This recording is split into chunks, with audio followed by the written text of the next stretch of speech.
Welcome back to my YouTube channel once again. প্রত্যেককে স্বাগতম, সাদর অভিনন্দন।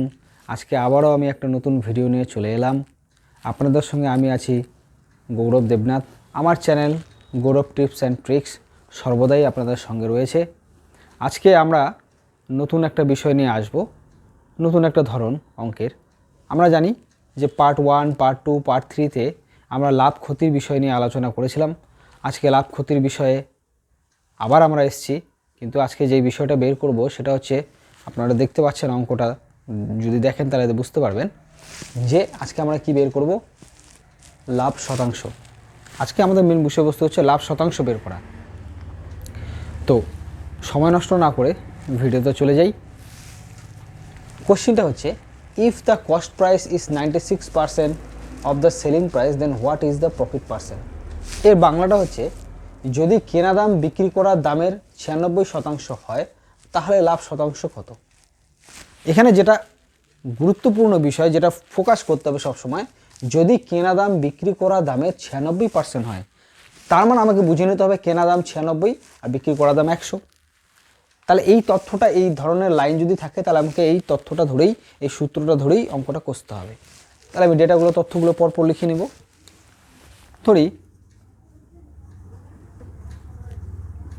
ধরি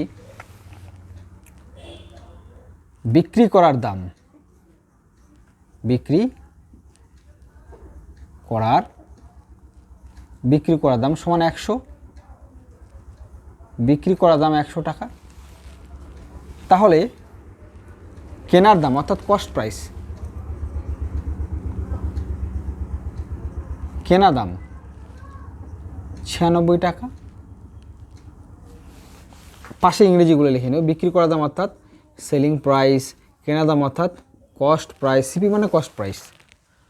তাহলে আমাদের প্রফিট অর্থাৎ লাভ, PROFIT, প্রফিট অর্থাৎ লাভ। লাভ আমাদের কত? তাহলে বিক্রি করার দাম থেকে কেনা দাম বিয়োগ করে দিলে আমরা লাভ পেয়ে যাব এত টাকা, সমান 4 টাকা। তাহলে আমরা কি দেখলাম? আমরা দেখতে পেলাম যে এর কথা হিসাবে, এই অঙ্কটার এই ধরনের লাইনের কথা হিসাবে আমরা দেখতে পেলাম বিক্রি করার দাম যদি আমাদের 100 টাকা আমরা ধরে নিই, তাহলে কেনা দাম আমাদের হচ্ছে 96 টাকা। তাহলে আমাদের লাভ হচ্ছে 4 টাকা। এটা আমাদের লাভ। এবার এই লাভ তো বের করে নিলাম, কিন্তু আমাদেরকে বলেছে লাভ শতাংশ কত, এটাকে পার্সেন্টে আমাকে প্রকাশ করতে হবে। এর আগের ভিডিওগুলোতে আমি বলেছিলাম যে লাভ ক্ষতি শতাংশে হিসাব করি, সেটা সবসময় কেনা দামের উপরেই কিন্তু হবে।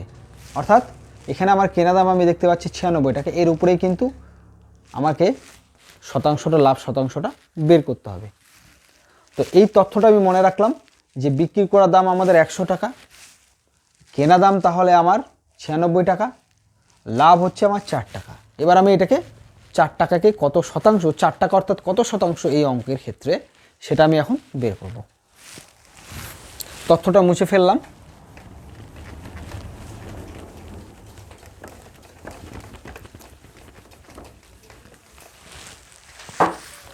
লাভ শতাংশ,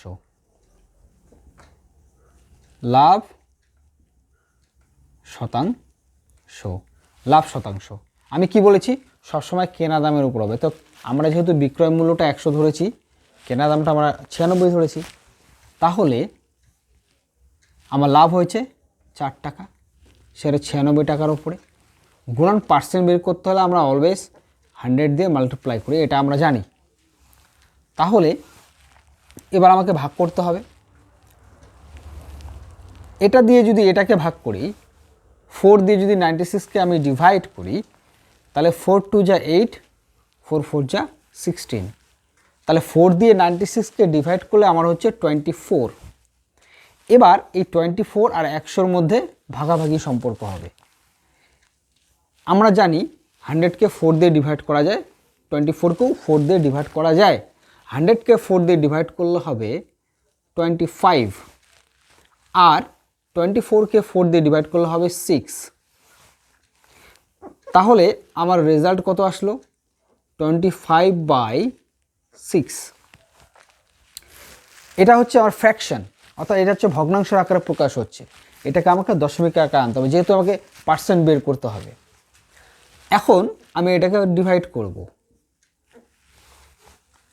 তাহলে 4 6 যা 24 অর্থাৎ 4 6 24, 4 6 যা 24, বিয়োগ করলে কত নামছে 1, দশমিক দেব, শূন্য নেব, তাহলে 6 1 যা 6 অর্থাৎ 6 কে 6, কত নামবে 4। এবার দশমিকের জন্য আবার আরেকটা শূন্য, কারণ 6 দিয়ে 4কে ডিভাইড করা যায় না, তাহলে 6 6 যা 36 অর্থাৎ 6 6 যা 36, আবার 4 নামলো। আবার দশমিকের জন্য একটা শূন্য নেব, একটা শূন্য এখানে নিয়েছি, একটা শূন্য আমরা জানি দশমিক, আমরা কিন্তু জানি যে দশমিকের জন্য 3টা শূন্য অ্যাভেলেবেল আছে, অর্থাৎ এই ধরনের ভাগের ক্ষেত্রে দশমিকের জন্য আমরা 3টা শূন্য নিতে পারি। তো প্রথম দুটো নিয়ে নেওয়া হয়েছে, আরেকটা শূন্য বাকি আছে যেটা আমরা এখানে নিয়ে নিলাম 40, আবার 6 6 যা 36 করার পরে আবার 4 আসবে। তো আমি দেখলাম যে দশমিকের পরে দুটা ঘর পেরিয়ে আরও হচ্ছে, এবং এটা চলতেই থাকবে, এটা চলতেই থাকবে। এখানে আমাদের একটা ট্রিক্স আমরা শিখে নেব এখনই, যে এই 4.16 দুটা ঘর পর দশমিকের পরে দুটা ঘর পর্যন্ত আমরা নেই, তারপরেরটা কিন্তু আমরা নেই না। এবার দেখতে হবে যে এই দুটা সংখ্যার পরের সংখ্যাটা কত আছে, এখানে আছে কত 6, তাই তো। এবার 6, আমরা জানি এই তৃতীয় সংখ্যাটা যদি 5-এর থেকে বেশি হয় অথবা 5 হয়, তাহলে তার পূর্ববর্তী সংখ্যার সঙ্গে 1 যোগ হয়। তার মানে এখানে যেহেতু 6 আছে 5-এর থেকে বেশি, তাহলে আমি তার সামনে যেটা সংখ্যা অর্থাৎ 6-এর সাথে 1 যোগ করব, তাহলে আমার 17 হয়ে গেল। যদি 5 থাকতো তাহলে আমি কি করতাম, তাও আমি এই 6-এর সাথে 1 যোগ করতাম, এটা হচ্ছে আমাদের নিয়ম। যদি 5-এর কম থাকতো, 2 3 কিংবা 4 থাকতো, তাহলে আমরা 16ই নিতাম, কারণ তৃতীয় সংখ্যাটা আমরা নেই না।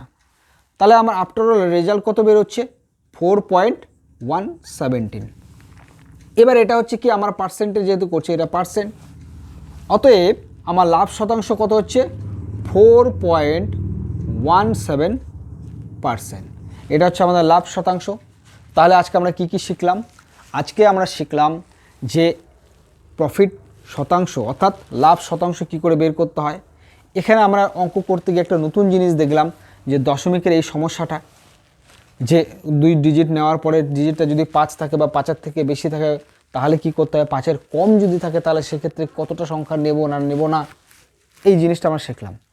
তো যদি ভিডিওটা ভালো লাগে তাহলে অবশ্যই ভিডিওটাতে লাইক করাটা প্রয়োজন, বা লাইক করবেন, তাতে আমি অনেক অনুপ্রেরণা পাই। যদি ভালো লেগে থাকে অন্যজনকে দেখার সুযোগ করে দিন, শেয়ার করুন, লাইক করুন, এবং রেগুলার বা রীতিমতো প্রত্যেকটা ভিডিও দেখার জন্য সাবস্ক্রাইব করাটা জরুরি, সাবস্ক্রাইব করে দেবেন। আমি আপনাদের সঙ্গে রয়েছি গৌরব দেবনাথ, আমার channel Gourab tips and tricks. সুস্থ থাকবেন, ভালো থাকবেন, সকলকে অসংখ্য ধন্যবাদ।